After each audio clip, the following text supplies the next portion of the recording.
Good morning, everybody.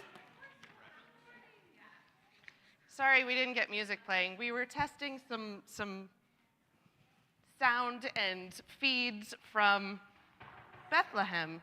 You'll get to see Chris here in just a little bit. He has some stories to share from his week so far in Bethlehem.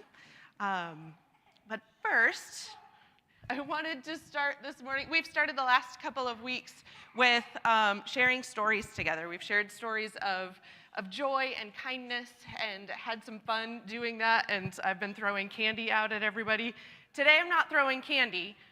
I'm not throwing anything, but today I'm going to hand you a flower. So we're sharing stories today of where we've seen beauty.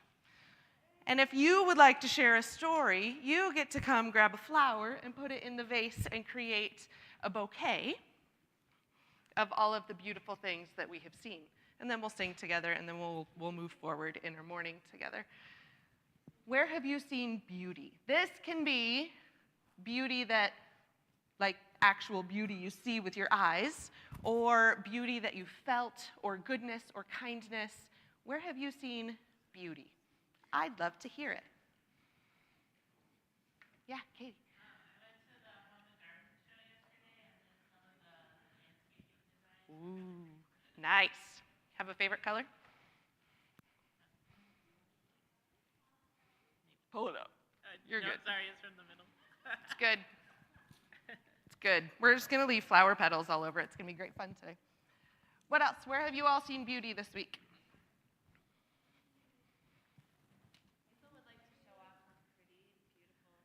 Hazel, let's see it. Do you want to come twirl? You want to come twirl? Oh, beautiful. Do you want to do this flower?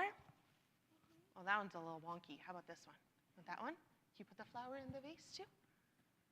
Aw, thanks, Hazel. Thanks for adding beauty to our space. And glitter. Where else have you seen beauty this week? Yeah, Kevin. I took my wife on a date last night, so I saw beauty sitting across the table. Just gonna give them all to you. You win. You can add it to the vase, or you can give it to your wife. Whatever you choose to do, Kevin. It'll just die at home. It'll die at home. Wow, that's something. CJ, what about you, buddy? Where did you see beauty? Say, in your mama's face.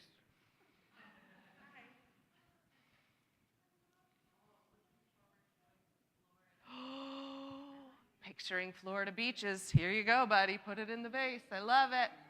Where else have you all seen beauty this week?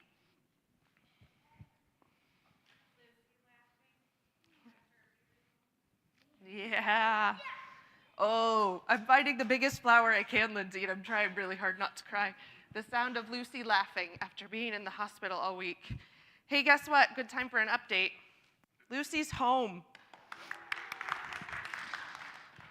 She's still got some fight left, but she is home and she's on the right track. She's got medicine that is working and doing the right things. So thank you all for your prayers and your concern and your love for that family this week. Hi, Brian. Chris requested. Oh, funny. Oh, yeah, sorry.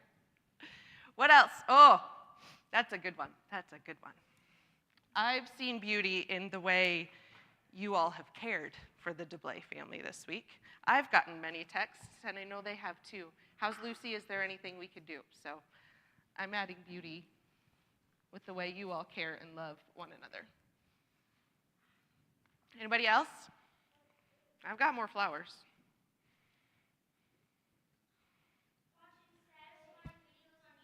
So good, buddy. So good. Satisfying videos on YouTube. Absolutely. Ooh. All of it. I love it. Well, oh, that's a good one. If you would like to continue adding beauty to the world or tending a garden like we were talking about last week, the coloring poster that we started last week with a garden of flowers and vegetables is in the back. So if you would like to add to that beauty, you are welcome to at any point this morning. Chris, would you like to share a story from where you are here about stories of beauty? Here's hoping you have one.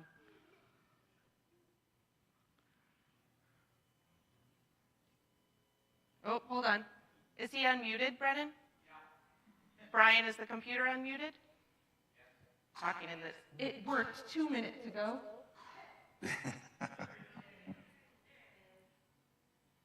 You're good.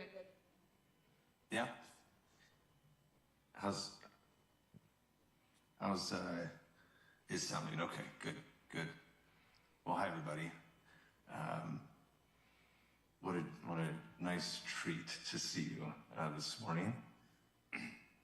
Apologies, I caught a bug while here, and I actually feel great today, but my voice is a little, on edge. So hopefully you can hear me well enough.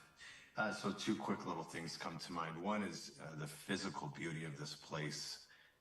Right now, we're at the end of the rainy season, and the last time I was here about 6 months ago, not even 6 months ago, it was the end of a hot summer, and the difference here, we experience it too in the changing of seasons, but it's stark, and it's just so green and wildflowers everywhere. It's beautiful. The other little thing that comes to mind is this morning we worshiped in a Lutheran church here. We're in Bethlehem in a guest house of the Christmas Lutheran Church, and we worshiped with that congregation today. And somewhere along the way in the morning, one of our folks had a cough and was coughing, and a Palestinian woman who looks to be about the age of a grandmother turned around, pulled out of her purse a mint. Of course she did. Even in Palestine, grandmothers carry mints. And she offered it to our person who had a little bit of a cough. And it was just this really simple but lovely and beautiful gift. Good flowers for you and for the grandma in Palestine as well. Well, as we continue this morning, like I said, feel free to continue tending a garden and adding beauty to the world in that way, and noticing the spaces where we see beauty every day. In a world that is hard and often a lot, it is good to stop and see the beauty. Kevin's going to come up and lead us in a song here in a second, but as he does, I'm going to invite you to stand and hear these quotes from the curriculum that our kids are using actually today. They're talking a lot about beauty this morning. And they're talking about a story of John Muir, and he says this: "No synonym for God is so perfect as beauty. Whether as seen carving the lines of the mountains with glaciers, or gathering matter into stars, or planning the movements of water, or gardening, still all is beauty." And then this, as you stand and we get ready to sing this next song, I invite you to hold out your hands and receive this blessing, a reminder of where beauty is. And if John Muir is right, where beauty is, there God is also. With beauty may you walk. With beauty before you may you walk. And with beauty behind you may you walk. With beauty above you may you walk. With beauty below you may you walk. And with beauty all around you may you walk. Amen.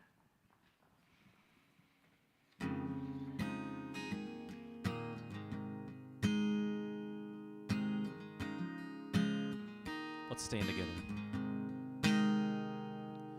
And all this pain, I wonder if I'll ever find my way. I wonder if my life could really change at all.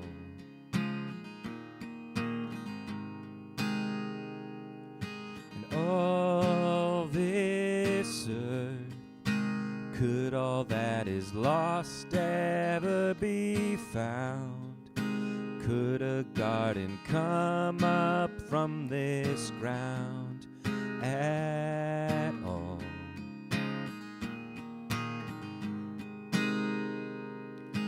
You make beautiful things. You make beautiful things out of the dust. You make beautiful things. You make beautiful things out of us.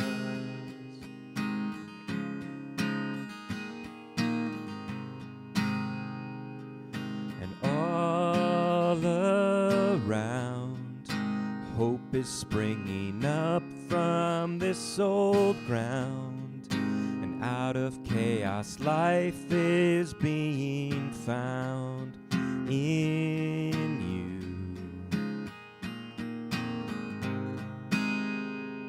And you make beautiful things. You make beautiful things out of the dust. And you make beautiful things. You make beautiful things out of us. And you make beautiful things. You make beautiful things out of the dust. You make beautiful things. You make beautiful things out of us. Oh,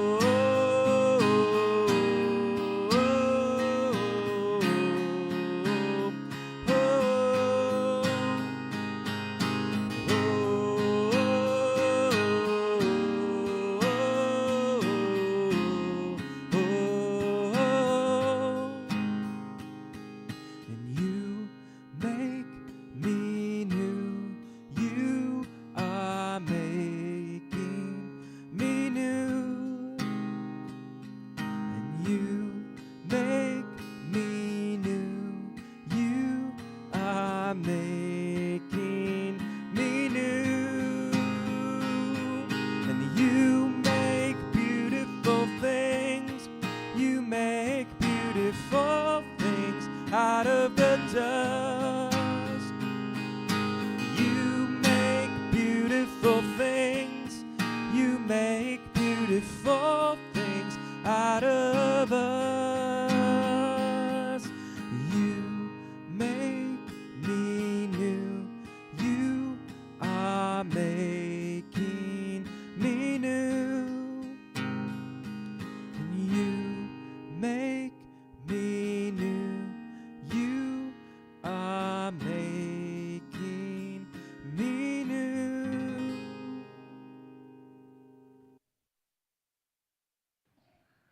Thanks, Kevin. If you are in preschool through 4th grade, you can start walking to the back doors, but stay there, don't leave yet. Alyssa and Tara are gonna go with you downstairs to talk a little bit more about beauty.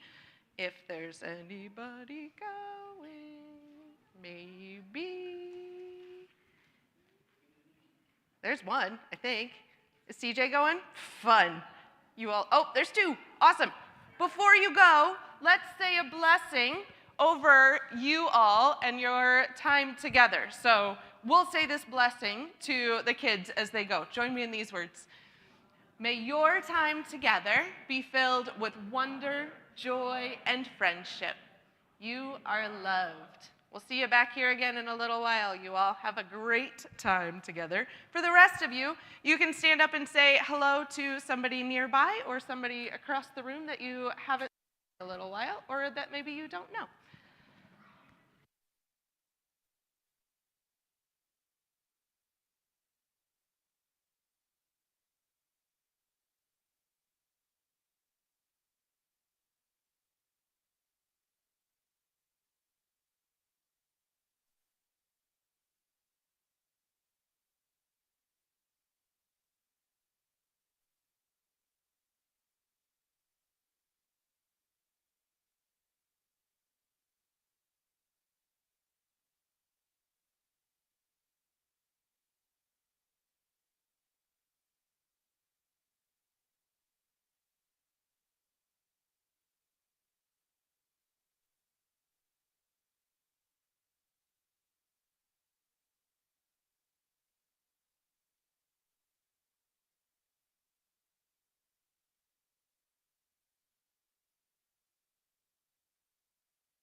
invite you to come back to your seats.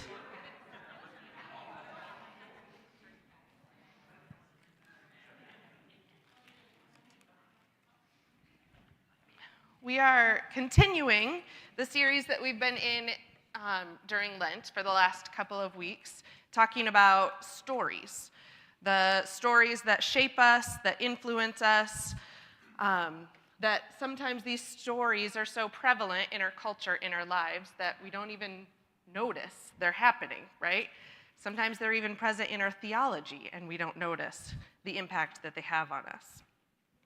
So it's good to pay attention to some of these stories, right? Because these are not stories that bring goodness and life and wholeness, but these are the stories that bring bad and harm and disconnection at the very least. And if we're really honest, these stories bring disconnection and harm toward others and elevate ourselves, but they actually bring harm to us too, because we are less human, less whole. Maybe we feel good in the short term, but it doesn't last. And then something else happens and a story starts over and over and over again. We've talked about domination stories at work and stories of revolution and revenge. Today we'll talk about purification stories that are at work. And hopefully, maybe understanding and noticing some of these stories might help us become more peaceful agents in the world around us. We're going to start today by listening to a clip by Gareth Higgins and Brian McLaren, who, if you have grabbed one of those sheets that had all those QR codes on the back of them, there are a few out by the announcement sheet in the back if you would like them. There's a link to a podcast that we've been using. And this is from one of those podcasts. So, Brian, if you would. Today we're start that talking podcast about for an the third of introduction on these purification 6 stories. common stories, the purification story. Gareth, what are your thoughts on this story as we get started? Well, the first thing is a memory of a Bible study that a friend of mine told me about when we were teenagers, and it was a study of the story of the tax collector and the Pharisee. I think you'll correct me if my biblical memory is flawed, which it's very flawed. Where I think there's this thing where like the Pharisee goes and makes this big show of his goodness before God, and the tax collector it is a tax collector, right? He throws himself on the That's mercy right, yes. of God, and the Pharisee says, "I thank you, God, that I am not like that tax collector," right? And the parable is about when you externalize your own brokenness, the shadows in you onto other people, you're moving away from what it is to be a full human. You're moving away from the image of God. And my friend told me that he'd been to this wonderful Bible study that had been all about this story. And then at the end of the Bible study, the person leading it asked everybody to bow their heads in prayer and began their prayer. Almighty God, we thank you that we're not like that Pharisee. It's perfect. It's perfect. We all do it. We all do it. Today we're talking about the third of these 6 common stories, the purification That's story. the beginning of it again. It's looping. I just love their laughter, so I had to share that with you. But also, it's such a good introduction to this conversation we're having on the stories of purification. He's right. We all do it, right? I can't say it in the cool accent like he has, but we all do these things in big and small ways. We project our stuff onto somebody else so that we can feel better. The story of purification or scapegoating. It's the classic, I'm better than you are story, and I'm going to tell stories about you to tell you how bad you are so that I seem better. I'm going to ignore the bad in myself and just focus on the bad in you. I'm pure, you're not, I'm better. We do this individually all the time. We do this as people groups too. If you listen to this podcast in full, Higgins, the guy with the accent, will tell you it's even baked into our theology. This idea of a scapegoat. Do you know what did you know that the scapegoat was actually a goat at one point in time? Back in the Old Testament times, people would symbolically place their sins on this goat and send the goat away. Not because the goat actually carried their sins away, but because it was this image of God has forgiven you, you are good, you are set free, you do not have to live with this garbage anymore.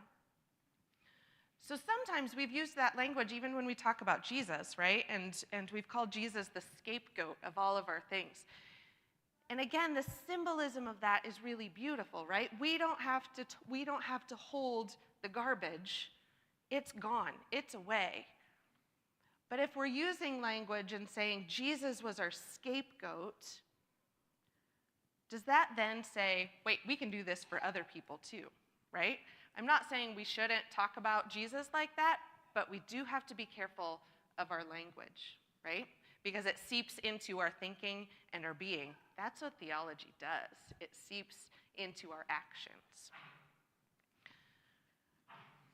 Taken to the extreme, this purification narrative decides that there must be a scapegoat, a group of people who must be inherently bad, so therefore we'll treat them badly. We'll treat them as if there is no good in them.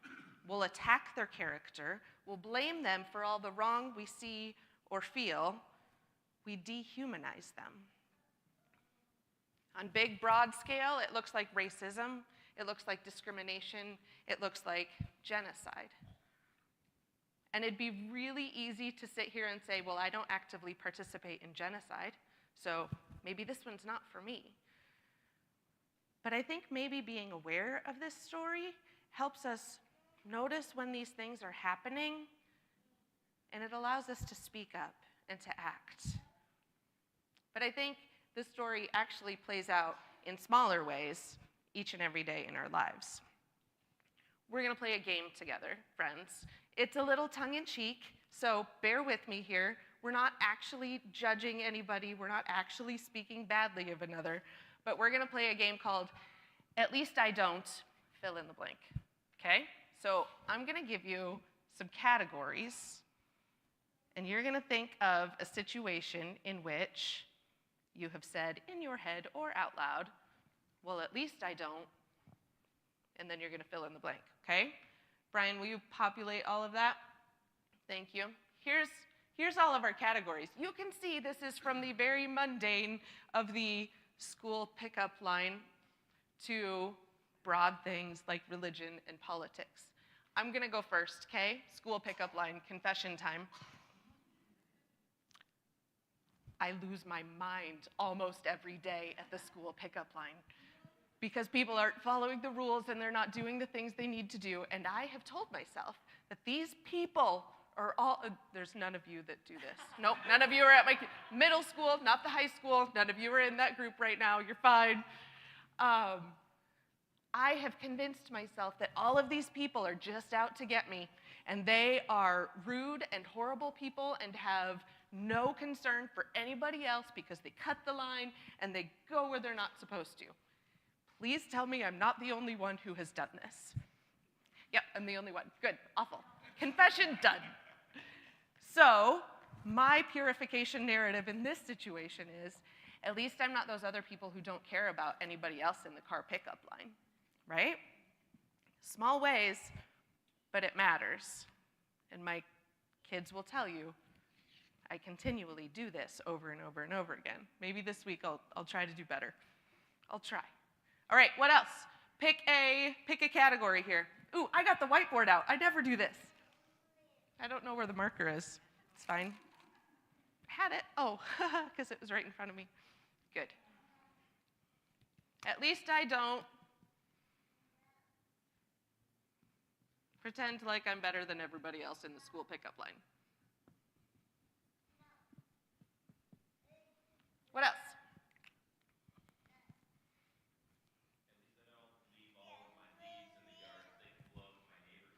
Neighborhood example. At least I don't leave all my leaves in the yard so they blow to my neighbor's yard. Yeah, I was thinking along the lines of walking your dog and leaving little treats along. Yeah, at least I don't do that. Wait, I don't have a dog. Except when I was taking care of Laura's dog, I forgot a bag once. So, yes, I do it too. What else?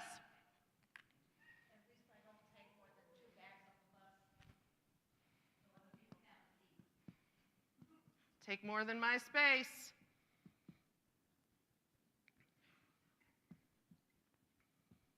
What else? Students, do you have anything to add about classrooms? Or teachers, do you have anything to add about classrooms?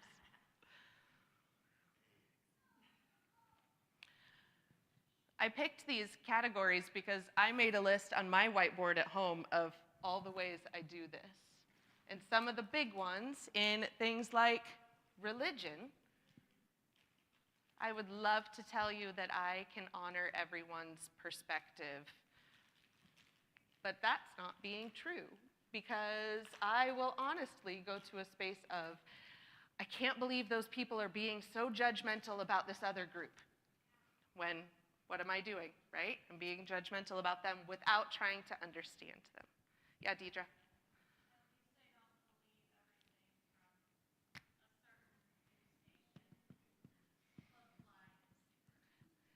Deidre just went to politics. I love it.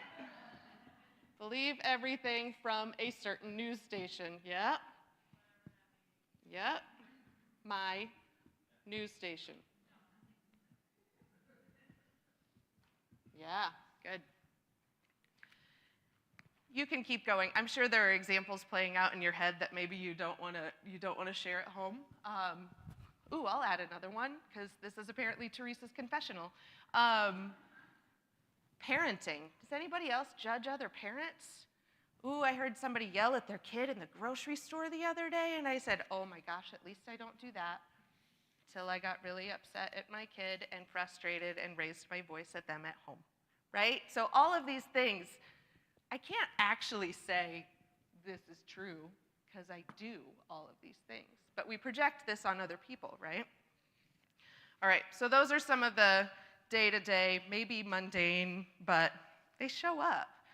And I think that those things matter because if they show up in these small ways, they're going to show up in bigger ways and bigger ways. And then they're going to show up in really big ways. So we're going to go back to Palestine here. Chris, do you want to tell us the story of where this plays out?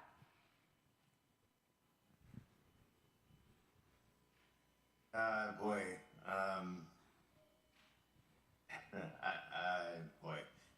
I do have things to say that I plan to say, but I'm just sitting here and I'm listening to how you ended that time, and I think that's spot on. You know, these extreme examples, and I'm going to share with you an extreme example in some sense, but these extreme examples are helpful to us in at least one way.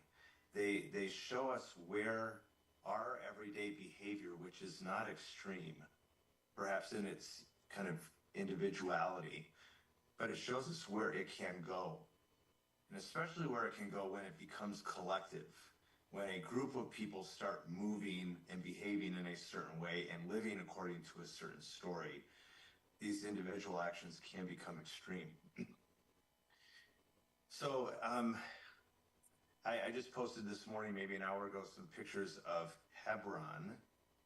And we normally don't encourage you to get on your phone and search social media, during worship. But it's better, I thought, than maybe me trying to put them on the screen here. So if you're so inclined, you can go and look at that. It's the latest post on Facebook and Instagram. Hebron's a city about the size of Grand Rapids. That's helpful, I think, gives you some perspective. It's the largest city in the West Bank. It is an ancient city. And it's an important city to Muslims and Jews and Christians, of course, like so many things in this land, because it is believed to be, tradition would say, the place where Abraham and his wife Sarah, Rebecca and her husband Isaac, Jacob, and one of his wives, Leah, are buried. It's the caves of the matriarchs and patriarchs. So this is a religiously important city. It's a large city. And it's been a Palestinian city for hundreds of years.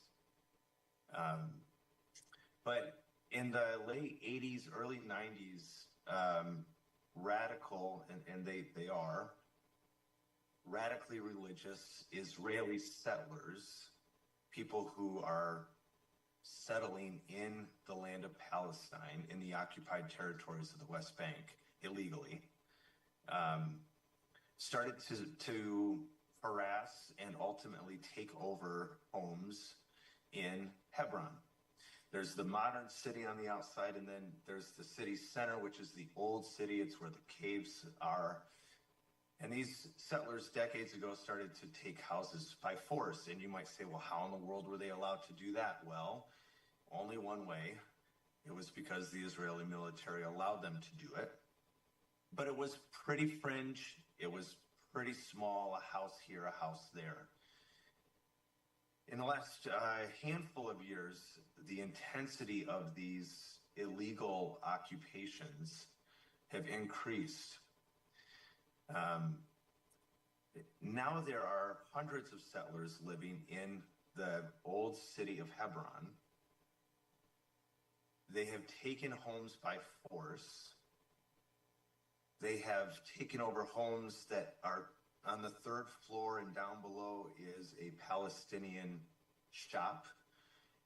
They will take over that home and then for days or weeks or months, however long it takes, harass that shop owner during the day by throwing things, pouring liquids down on them.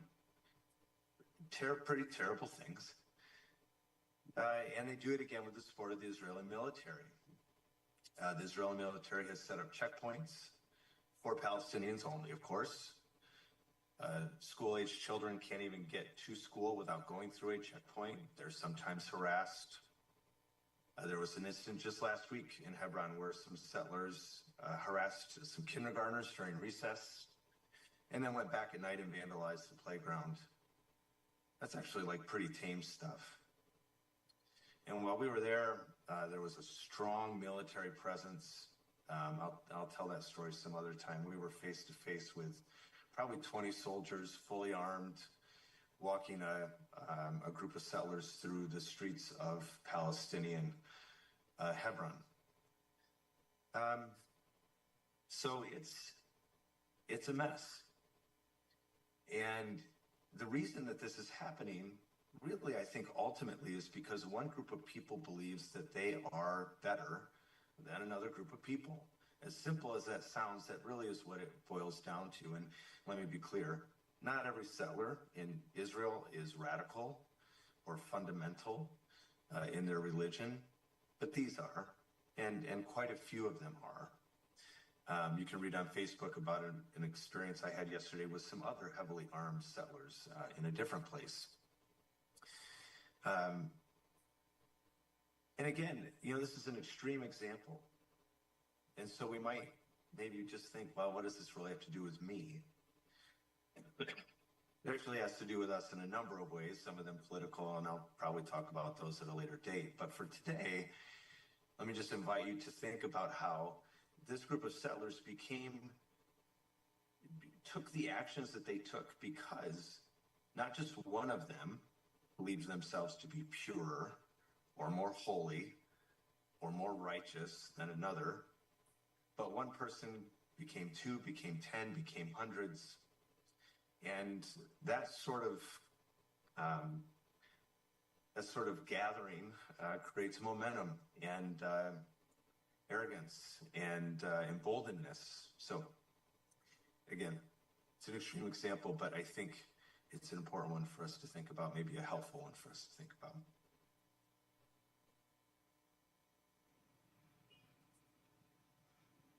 So yes, while these things might seem trite and trivial, the underlying idea behind it can grow into some really awful things, right? These stories don't just appear out of nowhere. These stories that we've been talking about actually seek to fill a need in us, a legitimate good need in us. And this purification story is no different. It fills our need and our desire to be good. We all want to be good, don't we? We all try to be good. So the temptation to elevate ourselves over another is pretty deep. Sometimes we engage in this purification story and it makes us feel better. It makes us feel good. I may be acting in a way that maybe isn't true to character of me, but at least I'm not doing this. McLaren says pretty directly in the podcast that when we do these things, we're harming other people, yes, but we're actually becoming less human. And we're doing the opposite of the desire to be good, right? We're acting less human, less good. Higgins talks a little bit in this podcast episode about the line between good and evil. And so often, like you see in Israel, in Palestine, so often you say this line between good and evil is between this group and this group, right? But what if the line between good and bad or evil or whatever word you want to use, what if that line isn't so clear cut? What if it's actually in all of us? And what if we can think of that line of good and bad as present in every single one of us? But if that's true, life gets a lot more complicated, doesn't it? If that's true, this person or group of people who have offended me aren't just, I can't just play them off as bad people. It's so easy to say that, but I can't do that if I actually believe there's good and bad in every single person. And then I start to remind myself how much better I am than they are. And this narrative continues and continues and continues. But if I really stop to believe that there is good in them as there is good in me, then maybe I can ask better questions. Questions like, what story have they been hearing to prompt them to act this way? What story have I been hearing to think this about this person? What stories have influenced our systems to create lines of division? So maybe this idea that this line of good and evil or good and bad, whatever you want to use, goes in down the middle of each one of us might be helpful to see others as more human. And to think about the stories that we have been told, that we have believed, from our lives, our religious institutions, our families, our culture, to believe that we are better than somebody else. I'm quoting Gareth Higgins a lot today because I think he said a lot of really, really good things in this podcast and were really helpful to me. He has a question to say, okay, so what? How do we move? How do we go forward, right? And he asks this question that says, how can I move away from the continuum of character assassination toward the continuum of good, of dignity and love? Sit with that for a second. How can we not treat people in a way that attacks them or thinks of them as bad, even if they've harmed us, but instead think of every human being with dignity and love, the way Jesus did? There's some other people in history that came to mind this week when I was thinking about this quote. We talked about Nelson Mandela a couple of weeks ago. We showed a video of the truth and reconciliation work that he did after the apartheid in South Africa. He was a firm believer in restorative justice, right? Not just retributive justice, not just pay for what you did, but how can we restore humanity and goodness? I think of Martin Luther King Jr. when he stood up in the face of injustice, very strongly stood up in the face of injustice, but he did so with nonviolent resistance, not attacking other humans. I read a few times over in seminary his letter that he wrote when he was in the Birmingham jail. This letter is not mild, let me just say that. It is an absolute strong call to white pastors to do something, to stand up and to get in this fight and to say what is happening is wrong. So he was calling all of those white pastors who weren't doing anything to action, and the churches, he was calling them to action, but he didn't do so in a way that attacked their humanity. He actually did the opposite. He appealed to their common humanity because he believed that good lies in every single person. And then I was reading a story about Mother Teresa this week. When she was young, her name was Agnes when she was a kid. She was raised by a single mom, and her mom would just invite people in for food, for dinners, for meals, all the time. And then Agnes asked, "Who are all these people? Are they all our relatives?" And her mom said, "No, they're not all of our relatives. Some of them are. But all of them are our people," because she saw the humanity and dignity in all people. We're going to go back to Palestine here one more time to hear some stories about treating people with dignity and love, as hard as that can be in that area of the world. I was just about to move inside. I don't know if you can hear.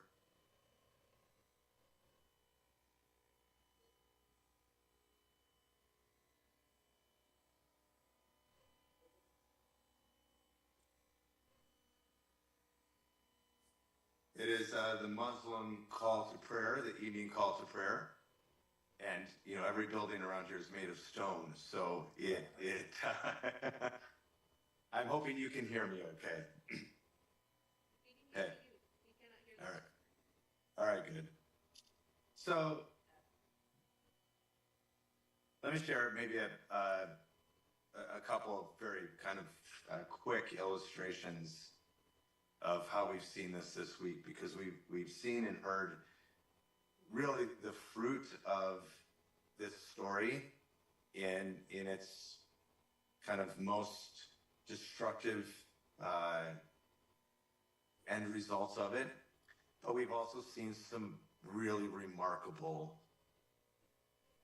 choosing by people to not live according to that story. I think yesterday, it's all a little blurry, but I think it was yesterday we met with a man by the name of Zugbi. And I didn't get that wrong. His first and last name are the same. He is a Palestinian man. He started the Palestinian Conflict Transformation Center. He helps Muslims, Arabs, Palestinians resolve conflicts between themselves, and Israelis and Palestinians resolve conflict. Pretty remarkable. But the story I want to tell from him is a personal one. He's married to an American woman from Indiana. We didn't get the backstory of how, but they've been married for decades. And when a Palestinian person marries someone who is not Palestinian and they want to live in Palestine, Israel makes life miserable. Because you cannot live in Palestine without the right permits. So they've at times had to pay fees. One time it was $26,000 for her to get a 4-month visa. They've mountains and mountains of paperwork that changes over time. You have to do this, then you have to do this. Now this time we're going to make you do this. It's been really hard. And for all these years, they've had to kind of fight this fight. And if that were me, I sat there thinking, I am quite certain I would hate you. Whoever you is, the state of Israel, the government, the permit process, the person I have to go and talk to get my permit. He said, "We refuse to become students of revenge. We refuse to paint the other in terms of enemy." And they've made that choice over and over and over. And what I saw in his work is something I saw from many people here who are these activists on the ground trying to, through their organizations and through their lives, bring these two sides together. I found that the way that every one of them does it is by being face to face. No one does it just from a distance. It's always about getting people at the same table. Zubi does this.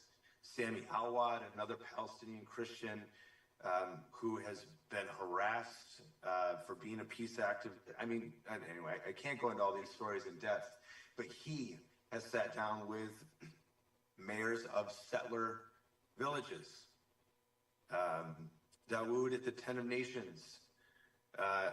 When we had these armed settlers come onto his property illegally yesterday, he invited them to come and have dinner. They didn't accept, but he invited them to come and have dinner. We were all like, "Are you sure about this?" But there's this kind of constant willingness, this really relentless determination to be face to face. And I think it's because none of them has said this, but it's me trying to sort this all out.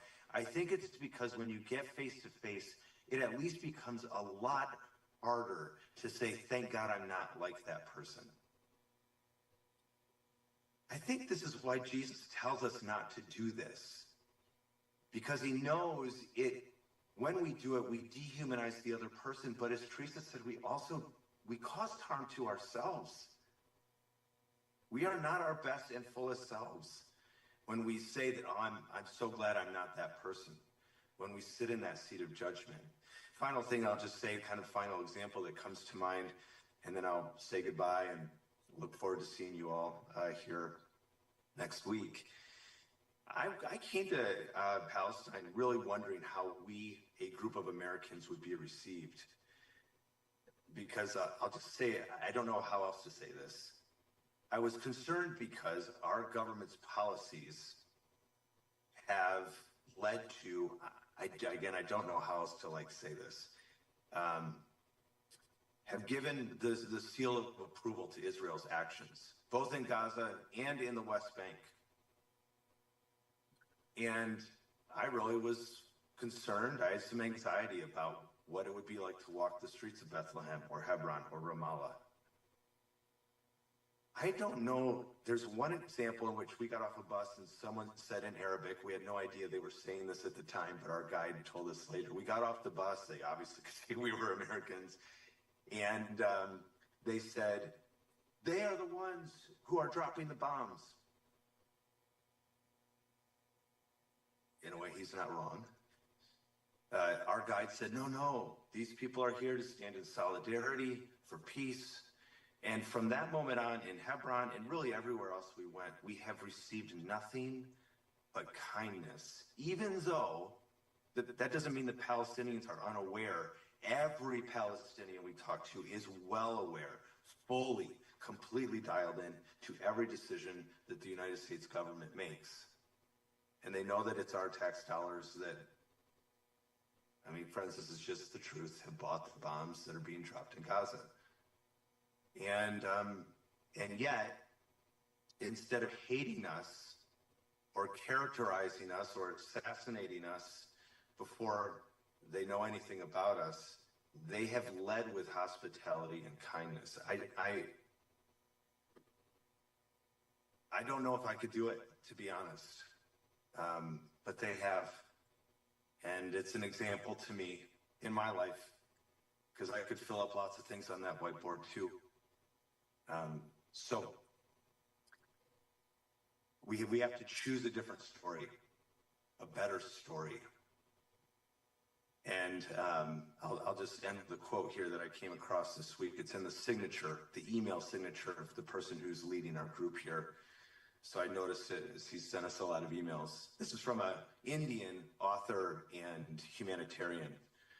She says we must tell stories that are different from the ones we're being brainwashed to believe.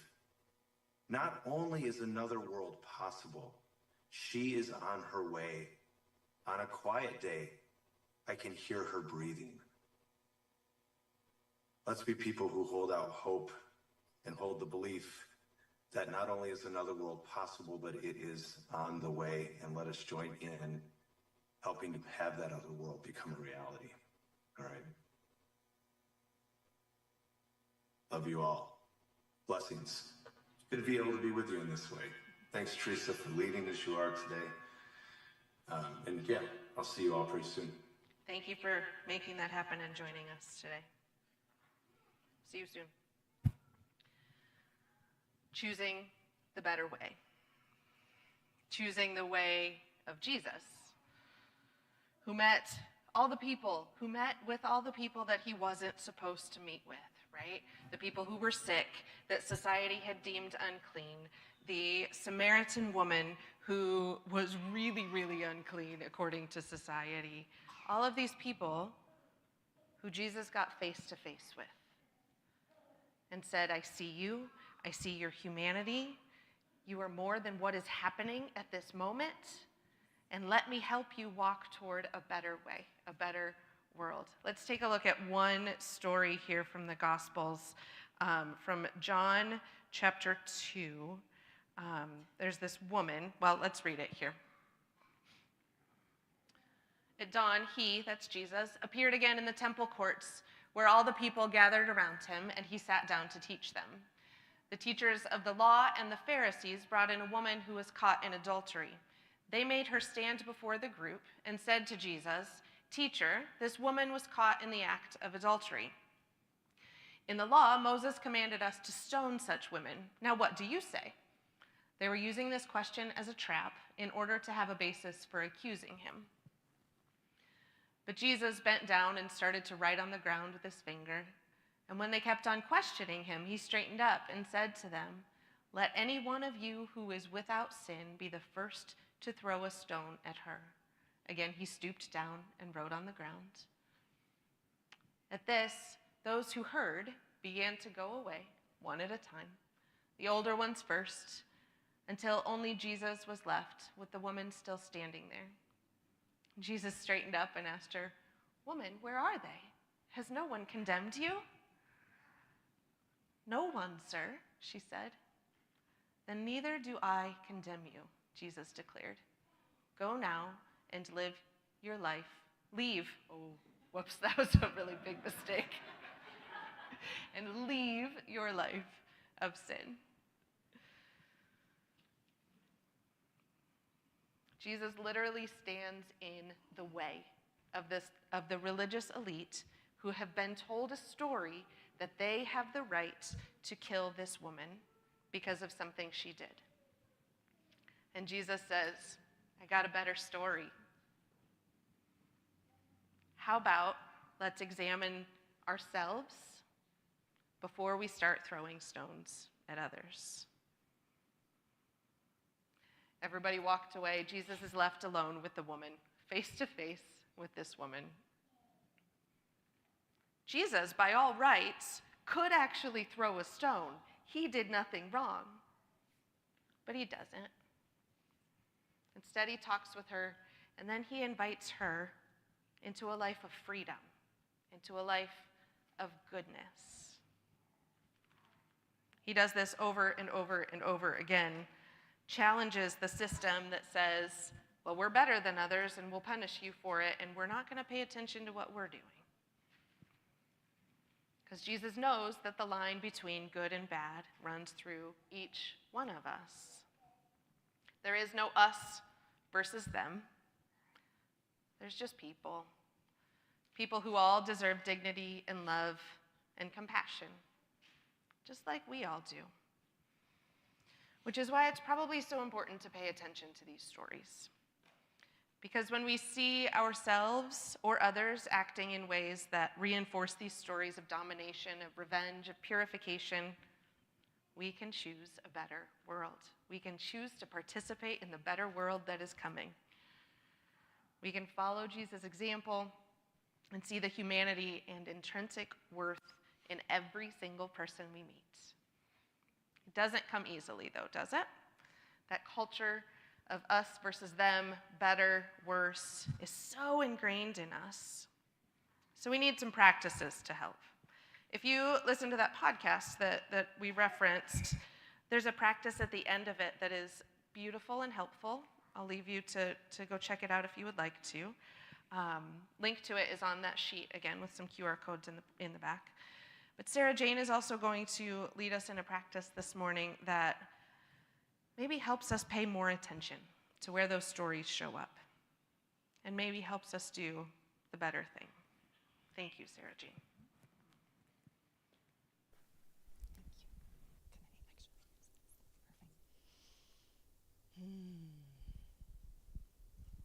Thank you. So yes, I'm going to invite us into a moment that encourages us to slow down and to get curious and to start to pay attention to what is arising that can often go unnoticed.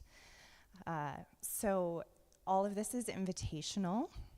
You don't have to do it, obviously, but we are creating encouragement in a space for you to be curious and to offer yourself something that otherwise you might not be able to. So to begin, please shift yourself into any posture that feels attentive and supportive.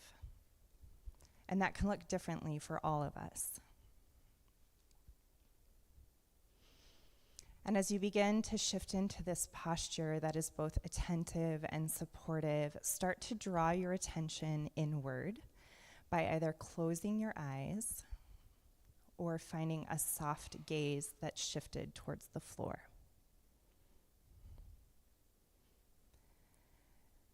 And then begin to bring your awareness to your breath here.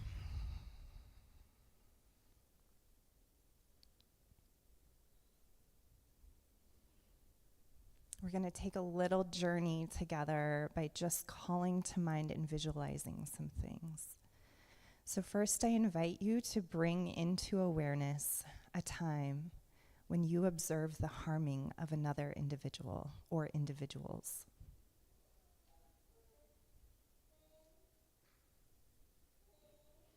And as you call this time to mind, observing this, whatever the circumstances may have been, what was needed in that moment?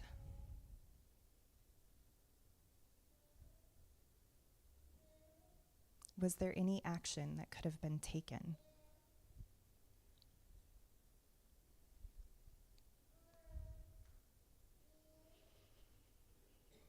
And take a deep breath here.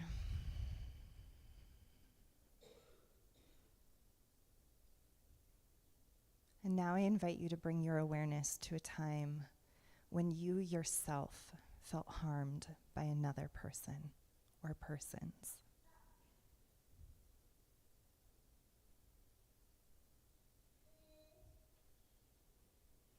And as you recall this, what is it that you needed in this moment?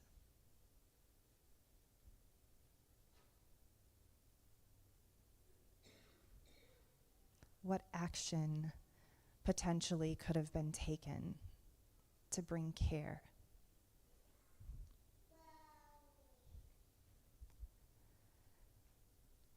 Take another deep breath here.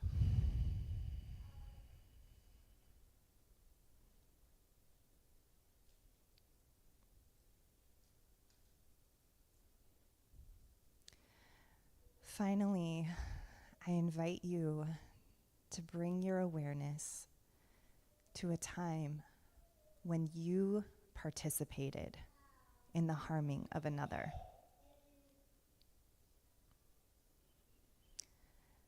Let us breathe here. Maybe even bring a hand to the heart or to the belly to help settle yourself. This is not a shift into shame, but to deepen awareness.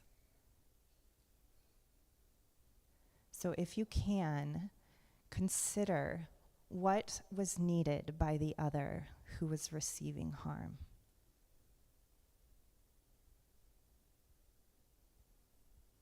And is there anything that you could have done to return a sense of humanity?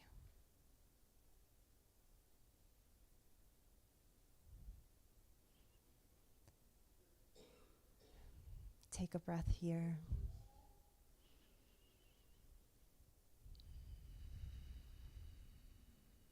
Again, this moment of awareness, of bringing our attention to what is not an invitation to shift into shame, but to let this awareness shift how we move in future moments that center dignity and love, not only for ourselves, but for others as well. Breathing the breath in nice and deep one more time. Maybe bringing a little movement to the fingers or to the legs or to the body, and bringing your awareness and attention back to this room together.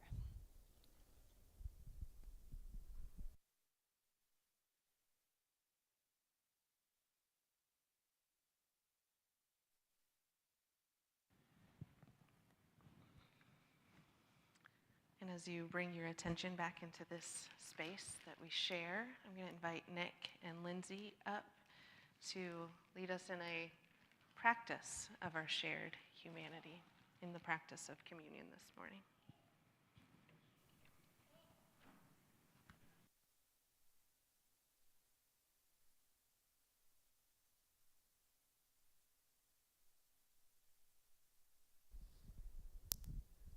We're going to need 3 volunteers to help us serve today. All right, Nolan, get up here. 2 other ones. Your dad. Got another volunteer. All right, get up. Oh, you don't have to get up here right now. Here, just it's all good. All right, one more person. Come on. Just As we prepare to share communion together, it is helpful to remember that we gather around this table every week because Jesus invites us here. You are invited not because we've done the right things or somewhat earned a seat. We are invited because God loves us and tells us that we belong. And so you're invited to come no matter who you are or what your week has been like. Come and let us receive God's love. And in receiving, hear again the call to give that love away. On the night Jesus was betrayed and abandoned, he shared a meal with those closest to him. He took a loaf of bread, and after giving thanks to God, he broke it and gave it to his disciples. He said, "Take, eat. This is my body, which is given for you. Do this in remembrance of me." And after supper, Jesus took the cup of wine, and after giving thanks, gave it to them and said, "Drink this, all of you. This is my blood of the new covenant, which is shed for the forgiveness of sins. Whenever you drink it, remember me."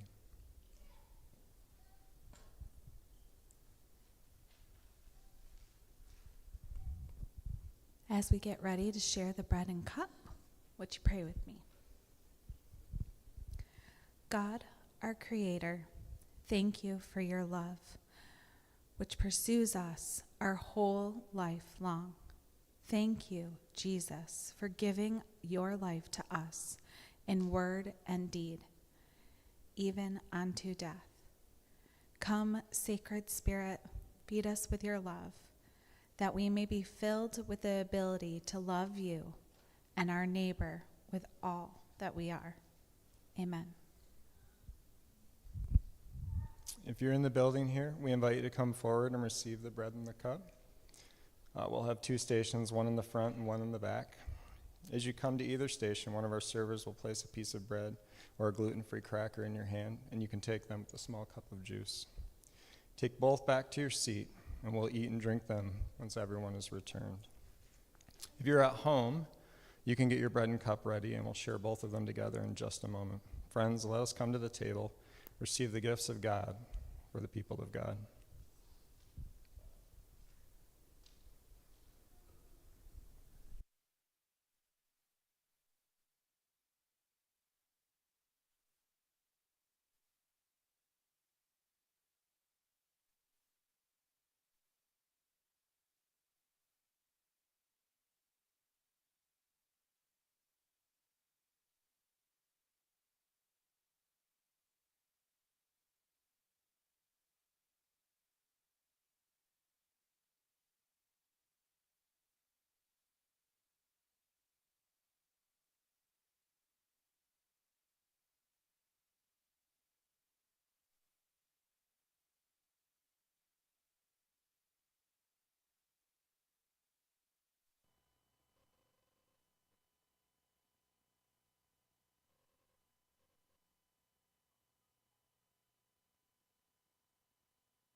Just as Jesus broke bread with his disciples, we break bread today. And in doing so, we give thanks for the relentless love of God, which is made so clear in Christ's willingness to lay down his life. Friends, take and eat.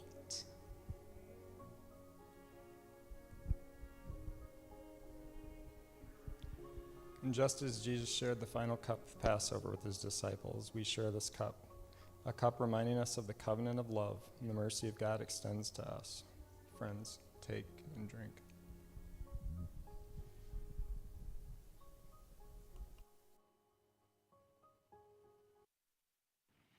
We'll pass the basket for your cups here. Kevin's going to come up and lead us in one more song, and as he does that, let me draw your attention to a few things that are happening soon, all of which can be found in your Church Center app.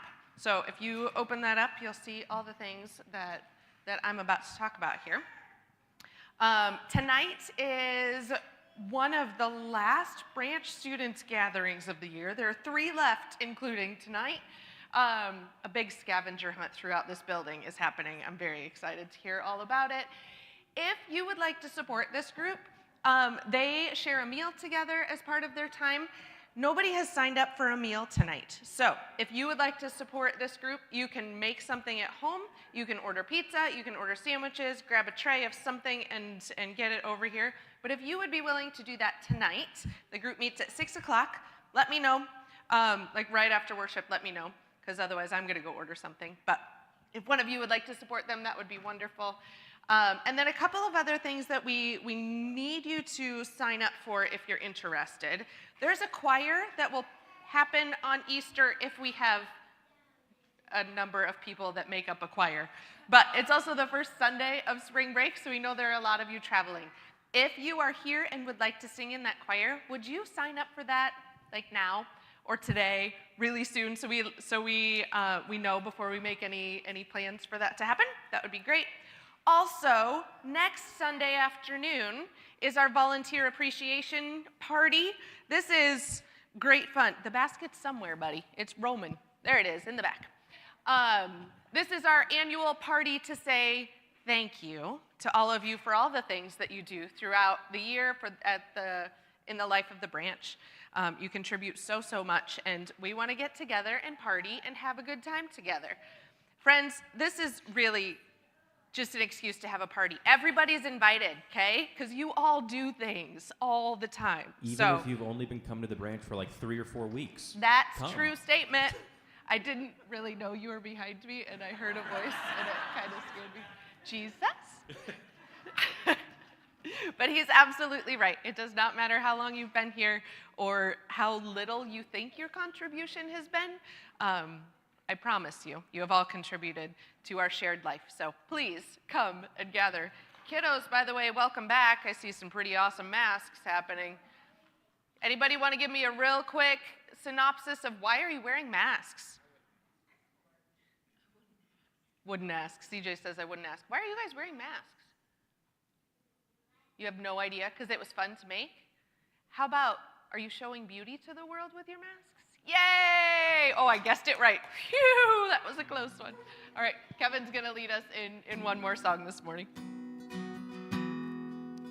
Let's stand together.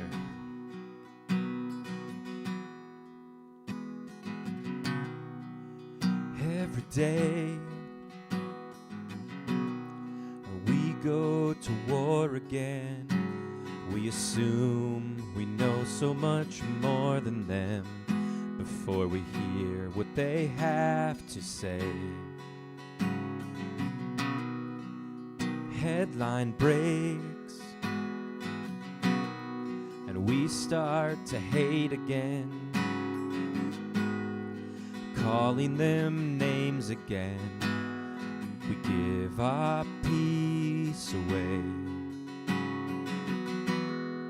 I hope they see it, 'cause I wanna see it. I hope we believe it. And I wanna see the love all around you, all around you. And I wanna know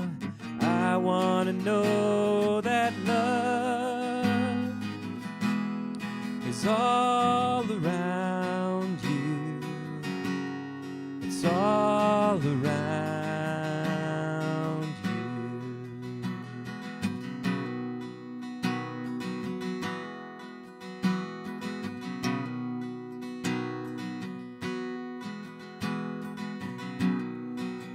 Day by day, hope starts to fade away, and then we know there is pain within. We cannot medicate. Learn to feel, learn to begin again, and open our eyes again to see another's pain. And I hope they see it, 'cause I wanna see it. I hope we believe it. I wanna see the love all around you, all around you. I wanna know that love is all around you. It's all around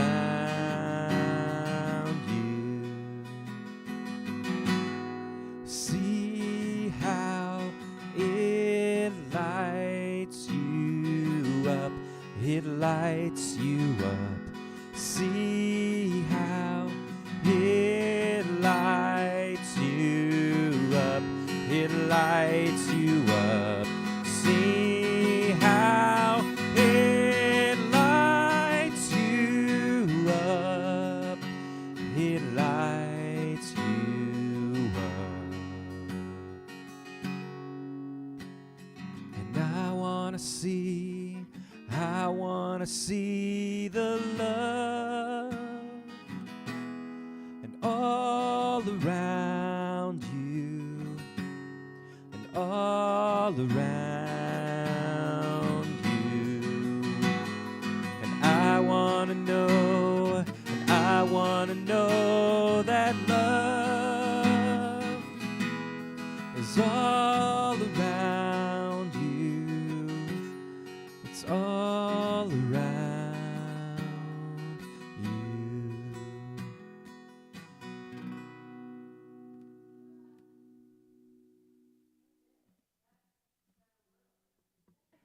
Where we can see the love around one another, and we get to be the people who help usher that world in, little by little, day by day, a little bit more at a time.